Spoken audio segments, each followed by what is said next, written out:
वेदा स्थगित असते, थांबती, आणि एक बुद्धी देहामध्ये जडामध्ये मरणाऱ्या पदार्थात थांबती. जो मरणारा पदार्थ हा बंधनकारक आहे आणि बोध हा कल्याणकारक आहे. जेव्हा बोध आणि ओवी आणि मन एकत्र येतात तर आनंदाला सुरुवात होती, तो ब्रह्मानंद. आणि देहात बुद्धी आहे तिथे दुःखाला सुरुवात होती. ते दुःख तुम्हाला सांगायला नको, ओळख आहे सगळ्यांना. हो माऊली. सांगू नको, ओळख आहे. हा, म्हणून अविद्येचा संबंध संपताना वृत्ती कुठे असते आणि भगवंतामध्ये वृत्ती जेव्हा तदाकार होती ती कशी असते? कारण पाण्याचा आणि साखरेचा संबंध झाला तर सपक पाणी गोड होत. त्याच्यानंतर सांगा, मी काय बोलले सांगा, चला बोला. तर जे अंतःकरण सुख दुःखाचं, विचित्र वागणुकीचं, क्रूरतेचं, गुणानं भरलेलं रिक्त होतं, रिकामं होतं, आणि त्या अंतःकरण भगवंतात विलीन झाल्यानंतर त्या खऱ्या आनंदाची भोगता सुरू होती. आनंदाची व्याप्ती म्हणतात त्याला, सुखाची प्रतीती म्हणतात, अनुभवाची स्थिती म्हणतात, परमात्म्याची एकता म्हणतात, आत्मत्वाची प्रतीती म्हणतात, व्यापकाची अनुभूती म्हणतात, आणि अद्वैताचा पूर्णविराम म्हणतात, द्वैताचा निराश म्हणतात, आणि हृदय राम झालं म्हणतात, बुद्धी ब्रह्म झाली म्हणतात, ज्ञानाचं ऐश्वर्य म्हणतात, आणि गीतेचा प्रभाव म्हणतात, वेदाचा स्वभाव म्हणतात, गुरुची कृपा म्हणतात, आणि ज्ञानाची दीक्षा म्हणतात.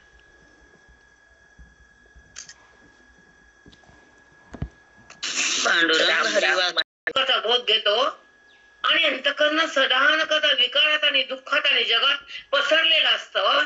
पण तेच अंतःकरण जेव्हा श्रवणांच्या माध्यमातून वेदयुक्त होत, बोधामध्ये विघरून जात, संतांचं नातं खरं सिद्ध होत, तेव्हा आत्मत्वाचं भान हृदयाला येत, ते मन राम होत, ते मन राम होत.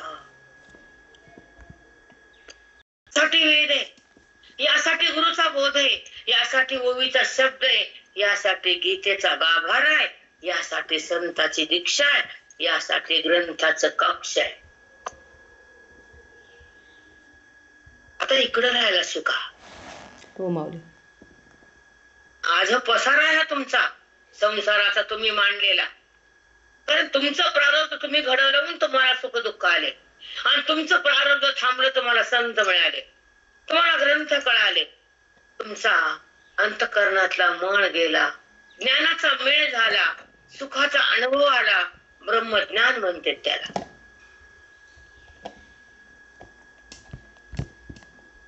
टोकतात वेद, मनाला टोकतात, आणि धर्म बुद्धीला टोकतो. धर्माकडे गेलं की बुद्धी म्हणते असं करायचं नाही, श्रवण केलं की मन म्हणतं देहाकडे जायचं नाही, वेद वाक्य ऐकलं की अविद्येला शिवायचं नाही, आणि संत कृपा झाल्यावर देहात रमायचं नाही, खोट्याला भ्यायचं नाही, आणि खऱ्यातून बाहेर यायचं नाही. खोट्याला भ्यायचं नाही, खऱ्यातून बाहेर यायचं नाही, आणि स्वरूप प्रगट केल्याशिवाय जगायचं नाही.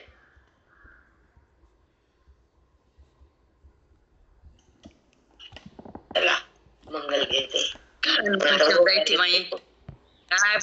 भावात राहावं, जडाला सोडून द्यावं, विवेकाला प्रगट करावं, वैराग्याला जिवंत ठेवावं, महावाक्याला हृदयाकडे न्यावं, साधूच्या चरणापाशी राहावं, आणि मी कोण हे कळावं, देहभावाला जाळावं, परमभावात जगावं, आत्मारामाला बघावं, देहाला का बघावं. साष्टांग दंडवत माऊली. देव तुकाराम पंढरीनाथ भगवान की जय. माऊली ज्ञानेश्वर सद्गुरुनाथ महाराज के नायक साखरे नाम शुद्धमेशां जन सानिध्य जीवामुक्ता वंदे साखरे वंश विख्यातं ज्ञानदान परायण विनायकं वन्दे वन्दे श्रीरंगनाथं गुरुवायुर्यं मोक्षुणामदणगणेक दक्षं प्रभावती चैत्रनिवासिनन्दं नमामि नारायणं वरिष्ठं जगन्नाथ महाराज की जय, ज्ञानेश महाराज की जय, पंढरीनाथ भगवान की जय, सब साधु संतन की जय, बजरंग बली की जय, जय गुरुनाम सद्गुरुनाथ मी अपराधी मी पराजया पदरात. ज्ञानेश्वरी आणि आत्मचरित्र अध्याय 18 आणि गोविंद 915. आपण काल बघितली. जे अविद्येच्या चिंदिया गुंडून जीव भावलिया खेळवतीसी अतिगुनिया अहंकार रच्चू, यावर 1 महिना जरी बोलत संपत नाही. पण मी तुम्हाला 10 मिनिटं 15 मिनिटं बोलले. कारण एका कवीला 1 दिवस म्हणल्या, 2 दिवस म्हणल्या ज्ञानेश्वरी 916 वर जाऊ. जेणे जग हे समस्त, जेणे जग हे समस्त, आतबाहेरी पूर्ण भरित, झाले आहे दीप जात ते जय जैसे. जेणे जग हे समस्त, आत बाहेर पण पूर्ण भरित. बघा, झाले आहे दीप जात ते जय जैसे. जग समस्त सूर्याच्या प्रकाशाने सगळं जग प्रकाशित झालंय. खूप सुंदर होय. लक्ष द्या, नीट लक्ष द्या. दिवे लावले, त्याचा प्रकाश सगळीकडे पसरतो आणि अंधार संपतो. अंधार संपण्यासाठी दिव्याची ज्योत जर लावली तर तो प्रकाश आपोआप चौकट जातो. दिवे अनंत दिवे, एक दिवा नाही.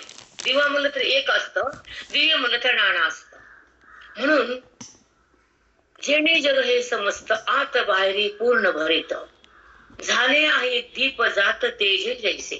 झाले आहे, पुढे ऐका, दीप जात, दीपाच्या प्रकाशानं तेजे जैसे. कारण माऊलीच्या काळात लाईट नव्हता, विद्युत नव्हतं, तेव्हा दिव्याचा प्रकाश, टेम्याचा प्रकाश होता. म्हणून सगळ्याकडे दिवे लावल्यानंतर त्या गावामध्ये पूर्ण दिव्याचा प्रकाश आणि टेम्याचा प्रकाश होता. आणि त्या प्रकाशानं सगळं जग लिप्त होतं, कुठेही अंधार नव्हता. असं का बोलले माऊली? अच्छा वय जाऊ आपण बघू. तेजे तया तया तसो तया सर्वात्मका ईश्वरा, स्वकर्म कुसुमाच्या विरा, पूजा केली होया पारा तोषा लागे. पूजा केली होय अपारा तोषा लागे. पूजा कोणी केली? साधकानं, भक्तानं. कोणती पूजा केली? विध कर्मानुसार वाटत आलेल्या धर्म, जाती आणि वर्ण ह्याला अनुसरून आलेले नित्य कर्म जर केलं तर त्या भगवंताला अपार सुख होत. तो भगवंत म्हणजे सर्वव्यापक. ऐका, सर्वात्मक ईश्वरा, स्वकर्म कुसुमाच्या विरा. बापरे,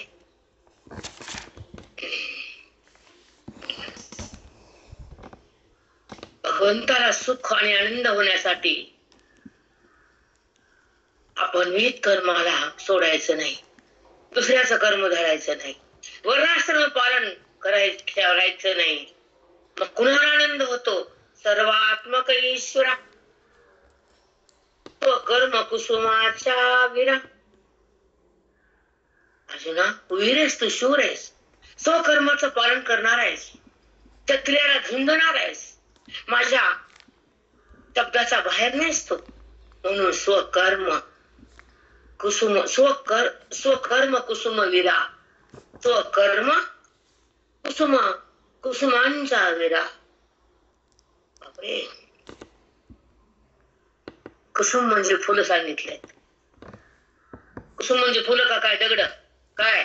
फुलं माऊली, बोला की. फुलं फुलं. हा, स्वधर्माच्या विधीच्या कर्मानुसार तू वागलास तर ती फुलं आहेत मला, आणि त्या कर्मानं मी अत्यंत आनंदित होतो.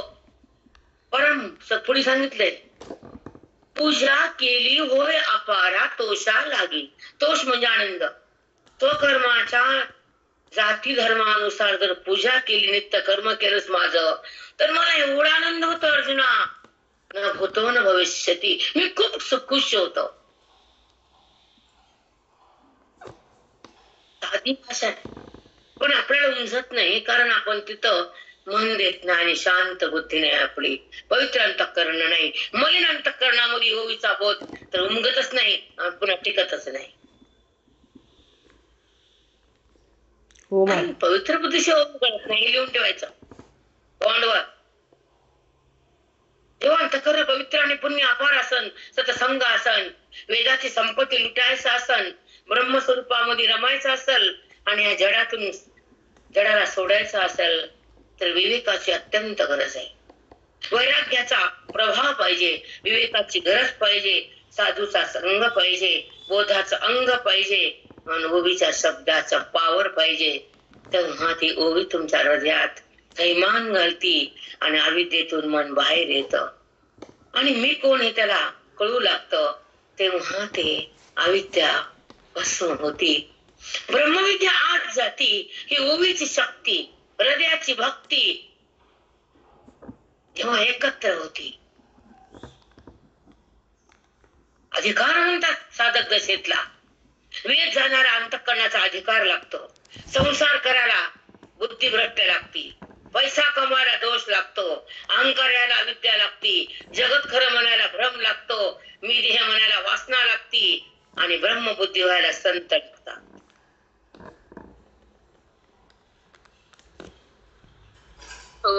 बात करणं, वेदाचा बोध धरणं आणि निराम अनुभव घेणं, त्याला म्हणतात जीवन जगणं. बाकी सगळं जगायचं का त्याला मरायला? कळत जगून काय फायदा? तेव्हा श्वास बंद कर. तुझी अनुभूती नाही, तुझी ओळख नाही, तुझं प्रेम नाही, तुझ्यासाठी जगणं नाही. काल मला सरिता म्हणती, एवढे उशीर झाला, एखादी बाई म्हणले चिंतन भरपूर द्या, वेदाची साठवण द्या, वेद द्या, मुक्ती द्या, भक्ती द्या, संसार करायला शक्ती द्या, भवसागरातून हाताला हात द्या आणि अविद्येतून बुद्धीला बाहेर घ्या. सद्गुरुनाथा एवढंच द्या. हातातला हात सोडू नका, मला संसारात बुडवू नका आणि माझ्या हृदयातली अविद्या शिल्लक राहू देऊ नका. माझं मन मोहाकडे जाऊ देऊ नका, मला अति संसार आवडू देऊ नका. तुमच्या चरणापासून मस्तक दूर होऊ देऊ नका. तुमचा बोध म्हणजे चरणे आणि ज्ञान म्हणजे तुमचं वर्म आहे. तुमचं स्वरूप म्हणजे ज्ञान आहे सद्गुरुनाथ. ज्ञानाने तुम्ही भिन्न नाही, वेदाने तुम्ही वेगळे नाही, मोक्षाने तुमच्या बाजूला नाही. तो मोक्ष आमच्या पदरात टाका. जन्म सफल करा, ही बुद्धी पावन करा, हे हृदय बाधित करा, ही वृत्ती दूर सारा, मोहाचा झरा बंद करा. सद्गुरुनाथा माफ करा, बंधन साफ करा, दिव्य ज्योत प्रगट करा, अज्ञानाचा पाप करा. गुरुनाथा एक दिव्यत प्रगट करा. सतत सतत त्या ऐक्याची अनुभूती चित्तात ग्रहण करण्यासाठी हृदय पावन पवित्र अधिकारयुक्त करा. आशीर्वाद द्या मला. हे जीवन सफल व्हावं, ही बुद्धी ब्रह्मा व्हावी, हृदयातून भक्ती यावी, दान धर्माला शक्ती यावी, पायानं कर्म चांगलं व्हावं, हातानं दान धर्म व्हावं, मनाचं मानसिक तप वाढावं, बुद्धीचं अज्ञानाचं ग्रहण जावं आणि तुमचं आणि ऐक्याची खून प्रगट व्हावी. देहाचा संबंध संपावा, अज्ञानाचा कलंक निघावा आणि आत्मबोधाचा अनुभव सतत भोगावा. हे तुम्ही द्याल ना? द्या तुम्ही. हे तुमच्याकडे समुद्र आहे, त्याच्यातला एक बूंद द्या. अमृताचा एक बूंद घेतला तर मरण मरून जातं. तुमचा बोध घेतला अविद्या मरून जाती. तुम्हाला स्पर्श केला अहंकार मरून जातो. तुमच्या चरणावर मस्तक ठेवलं इथलं प्रारब्ध थांबून जातं, बदलून जातं.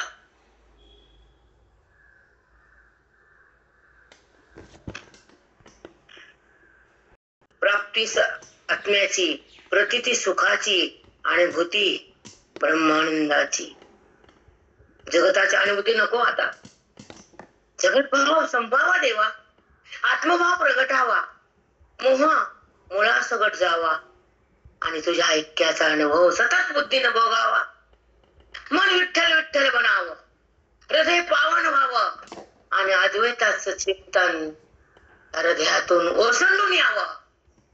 द्वैताला टाकावं, सतसंगात जगावं, भ्रमाला पुसावं, अविद्येनं बुद्धीतून सुटावं, आणि मनानं विठ्ठलाला भेटावं. तर विठ्ठलाकडे जावं, न देहाकड, न नाताकड, न पैशाकड, न धन्याकड, कुणाकडेच नाही. फक्त त्यानं मनानं विठ्ठलाकडे निघावं, विठ्ठलाला शोधावं, आणि विठ्ठल विठ्ठल बनावं. विठ्ठल बनणं म्हणजे वेद, विठ्ठल कळणं म्हणजे वेद, विठ्ठल होणं म्हणजे मोक्ष, आणि विठ्ठलाची आवड म्हणजे भक्ती, आणि विठ्ठल विठ्ठल विठ्ठल म्हणजे परमात्म्याच्या प्राप्त व्हायची स्थिती. त्याच्याकडे जायचंय, पण त्याला आवाज द्यायचा आहे. तो दार काढतो, आत घेतो, बुद्धी आत जाती, हृदय पावन होत, वृत्ती विठ्ठल विठ्ठल विठ्ठल विठ्ठल होती. ज्ञानाची रीती. चला सांगणार नव्हते, पण वैभव अंती बी नाही, आधी बी नाही, पण आधी पण मीच आहे, आणि अंती पण तुला आत घेणारा मीच आहे. पण विठ्ठला धाव मला पाव.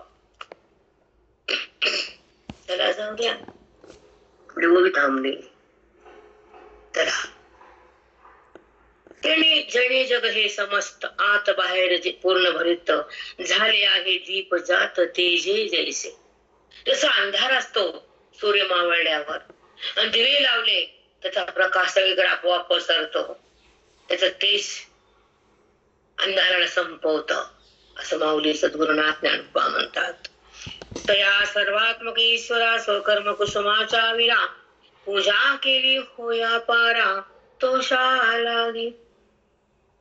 असा सगळ्या ठिकाणी मी परमात्मा आहे, त्याला मला त्या सर्वात्मक ईश्वराला सुख होत. तुझं स्वधर्म कर्माचं पालन केलंस तर. म्हणून ते पूजे, त्या पूजेला म्हणून ते पूजे रिजले आत्मराजे. त्या पूजेनं आत्मराज संतुष्ट झाला, आनंदी झाला, तोषला. म्हणून ते पूजे रिजले आत्मराजे. रिजले म्हणजे तोषले, आनंदानं ते सुखमय झाले. कोणत्या पूजेनं? धर्माच्या वाट्याला आलेलं कर्म.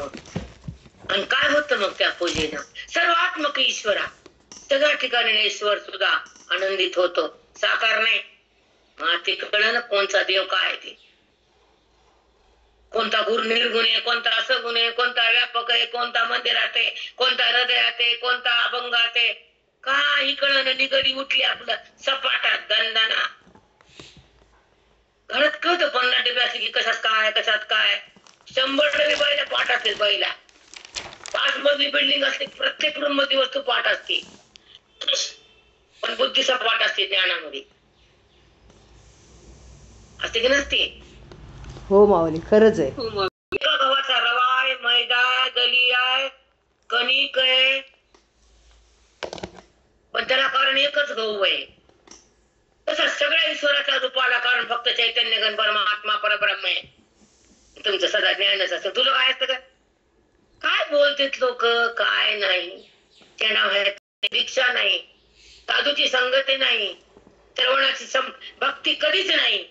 कधीतरी सामान्याला ऐकलं काय होते, खा बरं सामान्य जेवण कर, 3 महिन्याला आहे जेव. तसं सामान्याला ऐकून काय होते, पात्याकडं पाणी, मंगळाकडची कहाणी, त्याला जाऊ दे. त्याला ऐका. म्हणून आयुष्यात एकच सांगणे सगळ्यासाठी की श्रवण भक्ती अपरंपार असावी, वेदाची शक्ती हृदयात यावी, मनाला मुक्ती भक्ता यावी, आणि आपला वैराग्य आपण वाढवावं, बुद्धीने विवेकामध्ये थांबावं, देहभावाला संपवावं, बुद्धीनं आत्मभावात रंगावं, दिव्यत्व प्रगट करावं, तत्संगामध्ये यावं, आणि श्रवणामध्ये शेवटचा श्वास घ्यावा. माझ्या काकाच्या हातात ग्रंथ होता आणि देह पडला होता. हातात ग्रंथ, समोर पाठ चालू. देह सुटलाय. हातात ग्रंथ असताना सुटतो का आपला? काही कृतिकाची अवस्था सांगा. येतया धरून आता ते तुम्हाला बोलले का ते मागितले आता इथं. म्हणून ती पूजे, त्या पूजेला काय होतं? रिलेनी आत्मराजे सुखानं मध्ये येतात ते, तर आनंद होतो. कुणाला? सर्वात्मक ईश्वरा, मूर्तीतले नाही. लई अंधारे, लई अंधारात लोक रे बाबा. नारायणा केशवा माधवा सांभाळ त्यांना. वैराग्य सिद्धी देवी जे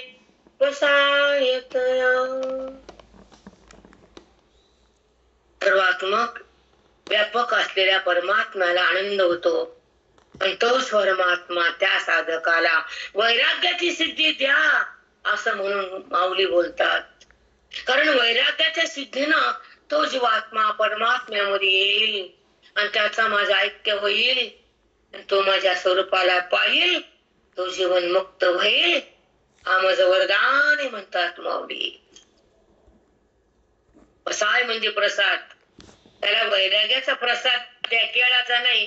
अरे बायकांनी केळ दिले, दूध वाटलं आणि तुला काय झालं? तुला मिळालं काय? सांग बरं, किती आठवी टाकली तू? खरं सांग. प्रसाद म्हणजे हा प्रसाद वैराग्याचा. देवीचे दिवस ओठ फिरलेच नाही. 56 पार आहे ना, 1000 पार आहे. त्याला दम नाही तया. माऊली म्हणतात जर स्वधर्म कर्माचं पालन केलं तर सर्वात्मक ईश्वर संतुष्ट होतो. आणि संतुष्ट झाल्यानंतर माऊली म्हणतात त्यांना वैराग्याची सिद्धी द्या. आणि त्यांच्यापाशी वैराग प्रगटलं की त्यांची बुद्धी आमच्यामध्ये येऊन बसते. कोणामध्ये? आत्मस्वरूपामध्ये, खऱ्या परमात्म्यामध्ये, आनंदामध्ये विराजमान होती बुद्धी. दुःख तिथं शिवत नाहीत, गुण तिथं राहत नाही, व्यवहार तिथं चिटकत नाही आणि मन भटकत नाही. अर्थ वैराग्य आहे. ऐका कुठं प्रसाद येत या प्रसाद देऊन टाका त्यांना. जे वैराग्य जसे ईश्वराचे निवेदवसे, हे सर्वही नावडे जैसे वात होया. हे सर्वही नावडे जैसे वात होया. जर वैराग्य तुम्ही दिलं, वैराग्याची स्थिती झाली, ते सगळे विषय जगत देह त्याला आवडणार नाही आणि बुद्धी देहात अडकणार नाही आणि ती माझ्यातून भिन्न उरणार नाही. म्हणून त्या साधकाला वैराग्य द्या. प्रसाद म्हणजे प्रसाद द्या. कारण त्यानं विधीनुसार वर्णानुसार कर्म केलं म्हणून सर्वात्मक ईश्वर प्रसन्न झाला, तोषला. आणि त्या तोषलेल्या व्यापक परमात्म्याला माऊलीनं सांगितलं या कर्म करणाऱ्या तुम्ही वैराग्याची सिद्धी द्या आणि त्यानंतर पुढचा प्रभाव बघत राहा. अध्याय 18 आहे. इथं वैराग्याला महत्व आहे, इथं विवेकाचा प्रभाव आहे, जगताचा अभाव आहे. इथं स्वचा स्वला अनुभव आहे. देहाचा अनुभव नाही बुद्धीला, जगाचा संबंध नाही मनाला. विषयाकडे जात नाही वृत्ती, ती थांबली आहे. विषयातून बाहेर आली आहे. मनानं काय टाकले? मनानं भेद आणि वासना संपवलाय. कारण त्या मनामध्ये वैराग्याची सिद्धी आली, श्रवणाची भक्ती आली, साधूची संगती आली, देहाची तपश्चर्या झाली. ते मन सावध झालं, वैराग्यामध्ये आलं, नित्य कर्म रोज सतत झालं, विधीचा पालन केलं. म्हणून सर्वात्मक ईश्वर संतुष्ट झाला, वैराग्याची सिद्धी दिली त्याला, म्हणून तो पावन झाला. बघा पुढचा मार्ग कसा त्याला आला. ऐका, चुकलं का आलं? वेदवसे हे सर्व नावडे जैसे वात होय. त्याला सर्व आवडत नाही, विषय आवडत नाही, ध्येय आवडत नाही, संसार तर नाहीचा नाही, तो तिथं रमतच नाही, नाही रमत संसारात तो. त्याला साधू संत ग्रंथ वेदांत अध्यात्म लागतो, नाम लागतं, पूजा लागते, धर्म लागतो, सगळं लागतं त्याला. बाकीचं कमी नाही जास्त लागतं. सांगून फायदा नाही. प्राणनाथाची या अति विरहिने ते जिनेही बाधी तैसे सुखदात त्रिशुद्धी दुःखची लागे. पतीला प्राणापेक्षा प्रिय असलेला पती त्याच्या विना जगणं केवळ दुःख वाटतं, तसं त्याला न जाणता जगणं साधकाला दुःख वाटतं. सम्यक ज्ञान नुदेजता विधेची तन्मयता उपजे ऐसी योग्यता बोधाची लाहे.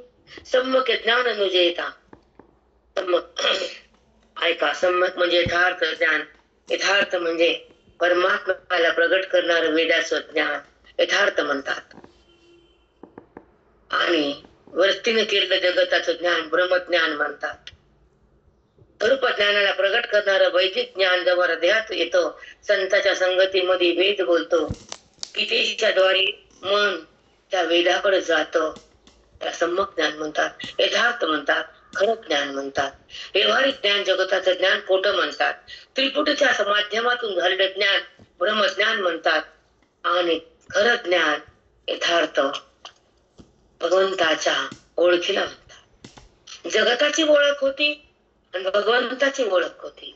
कारण भगवंत कळणं आणि जगत बी कळणं हे दोन्ही कळणंच आहे. पण जगताच्या कळण्यामध्ये आणि भगवंताच्या कळण्यामध्ये फरक आहे.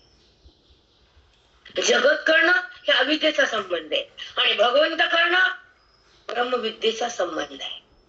तो परमात्मा कळतो तेव्हा तिथे ईश्वर असतो, देवभाव नसतो. आणि जगत कळतो तिथे अविद्या असते, ब्रह्मविद्या नसते. साष्टांग दंडवत माऊली. खरंच आहे. साष्टांग दंडवत, कोटी कोटी प्रणाम.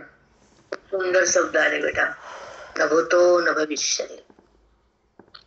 वृत्ती जगताकडे जाते आणि जगताला आहे म्हणते, सोडून देते. विषयाचा संबंध घेते आणि भोगाला सुरुवात होती. वासना उफाळून जाते आणि भगवंतापासून ती दूर होती. ही खरी दुःखाची स्थिती, ही अविद्येचीच वृत्ती. जिथे परमात्मा नाही तिथे जीवनाचा अर्थ नाही.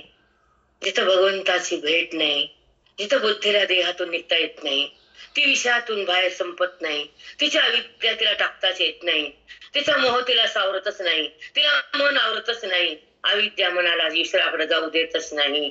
म्हणून संतांच्या संगतीमध्ये अविद्या राख होती, मन पाक होतं, स्वरूप प्रगट होतं आणि त्या ठिकाणी ऐक्यत्वाचं नातं होतं. तिथं बोधाची संपत्ती येते, तिथं मनाची अद्वैताची स्थिती किंवा भेदाची निवृत्ती आणि हृदयामध्ये पांडुरंग पांडुरंग त्या स्वराची स्थिती. सोहम म्हणजे पांडुरंग येतं, आकार म्हणजे पांडुरंग नाही. अद्वैतामध्ये आकाराचा बाद आहे आणि द्वैतामध्ये आकाराला नमस्कार आहे. देहामध्ये स्वरूपाचा साक्षात्कार आहे, वृत्तीमध्ये गुणाचा आविष्कार आहे आणि जगत हा भ्रमाचा संस्कार आहे आणि बुद्धी ही तीन माणसाला जगताचीच आवड आहे आणि बुद्धीमध्ये पुण्य असलेल्या जीवाला संताचीच आवड आहे. हृदयामध्ये तो आत्माराम आहे, त्याच्याकडे मनाला नेणाऱ्याला साधक नाव येतं. देहाचा बात करताना श्रवण राहती येतं आणि श्रवणामुळं हे जडाचं नातं संपतं आणि भेदानं संपल्यानंतर अभेद प्रगट होतो आणि अभेद हा वेदाच्या माध्यमातून तुमच्या हृदयात असलेल्या परमात्म्याकडे बुद्धीचा संगम करून देतो. तो अभेद म्हणजे ओवी, तो अभेद म्हणजे सुख, तो अभेद म्हणजे जीवा शिवाची एकता, तो अभेद म्हणजे परमात्म्याची भेट आणि तो अभेद म्हणजे मन राम होणं, तो अभेद म्हणजे मन विठ्ठल विठ्ठल विठ्ठल होणं.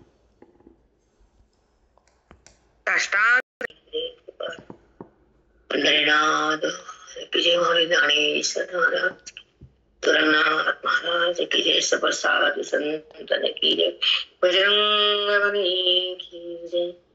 एक विनंती